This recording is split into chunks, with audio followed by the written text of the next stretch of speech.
कि इस वक्त मैं 13 सिविल लाइन्स पर हूं, वसुंधरा राजे के घर के ठीक बाहर। अभी वो घर के अंदर हैं और मैं आपको बताऊं हिमानी, कल रात करीब 3 बजे तक बैठकों का दौर चलता रहा है। वसुंधरा राजे के घर पर करीब 30 से 35 जो विधायक हैं वो पहुंचे थे। इसके अलावा अशोक गहलोत भी लगातार रात भर वर्चुअल कॉन्फ्रेंस के जरिए विधायकों से जुड़े रहे।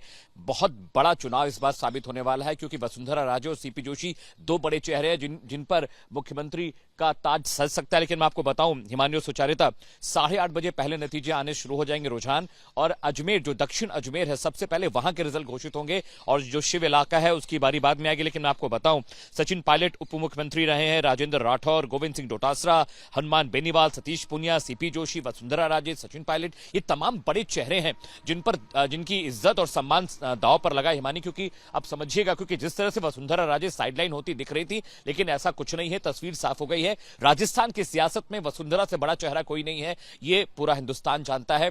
और मैं आपको बताऊं, जिस तरह से वसुंधरा राजे के साथ विधायक दिन भर लगे रहे, रात भर बैठकों का दौर चलता रहा, ये तस्वीर अब साफ होती देख रही है। अगर सत्ता में बीजेपी आती है तो बहुत मुमकिन है कि वसुंधरा राजे को फिर से कमान सौंपी जाए। राजस्थान की सियासी ठंड में हल्की सी गर्मी बढ़ने वाली है, क्योंकि जैसे ही बैलेट पेपर खुलने शुरू होंगे और 8 सवा 8 बजे तक का वक्त है हिमानी, जब तस्वीर साफ होगी, और 12 साढ़े 12 मैक्सिमम 1 बजे तक यह तय हो जाएगा कि राजस्थान में किसके सर पर ताज सजने जा रहा है। लेकिन वसुंधरा राजे अभी भी घर में, और खबर हमें जो मिल रही है उसके मुताबिक सुबह 8 बजे से विधायकों से मुलाकात का समय शुरू हो जाएगा। कि इस वक्त मैं 13 सिविल लाइन्स पर हूं, वसुंधरा राजे के घर के ठीक बाहर। अभी वो घर के अंदर हैं और मैं आपको बताऊं हिमानी, कल रात करीब 3 बजे तक बैठकों का दौर चलता रहा है। वसुंधरा राजे के घर पर करीब 30 से 35 जो विधायक हैं वो पहुंचे थे। इसके अलावा अशोक गहलोत भी लगातार रात भर वर्चुअल कॉन्फ्रेंस के जरिए विधायकों से जुड़े रहे।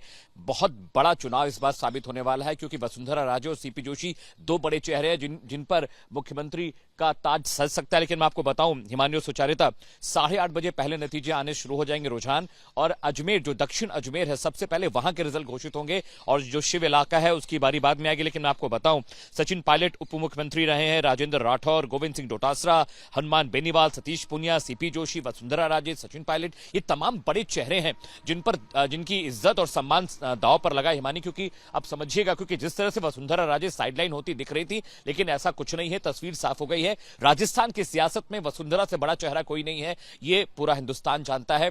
और मैं आपको बताऊं, जिस तरह से वसुंधरा राजे के साथ विधायक दिन भर लगे रहे, रात भर बैठकों का दौर चलता रहा, ये तस्वीर अब साफ होती देख रही है। अगर सत्ता में बीजेपी आती है तो बहुत मुमकिन है कि वसुंधरा राजे को फिर से कमान सौंपी जाए। राजस्थान की सियासी ठंड में हल्की सी गर्मी बढ़ने वाली है, क्योंकि जैसे ही बैलेट पेपर खुलने शुरू होंगे और 8 सवा 8 बजे तक का वक्त है हिमानी, जब तस्वीर साफ होगी, और 12 साढ़े 12 मैक्सिमम 1 बजे तक यह तय हो जाएगा कि राजस्थान में किसके सर पर ताज सजने जा रहा है। लेकिन वसुंधरा राजे अभी भी घर में, और खबर हमें जो मिल रही है उसके मुताबिक सुबह 8 बजे से विधायकों से मुलाकात का समय शुरू हो जाएगा।